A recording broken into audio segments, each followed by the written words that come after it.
Pwede pa bang mababawi ang lupa na ang titulo ay nasa ibang tao na?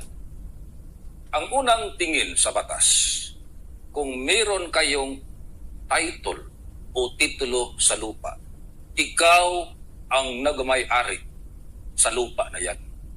Ngunit, merong eksepsyon yan.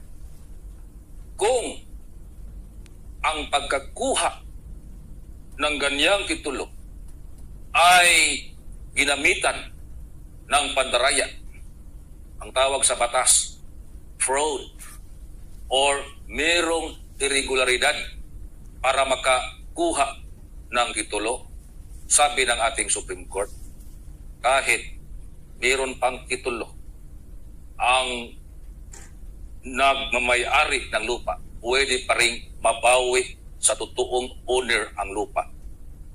Bakit? Sabi ng ating Korte Suprema,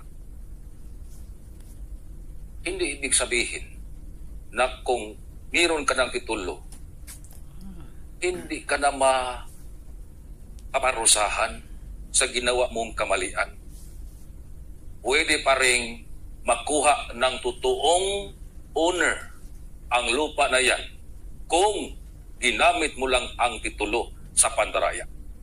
Pwede pa bang mababawi ang lupa na ang titulo ay nasa ibang tao na?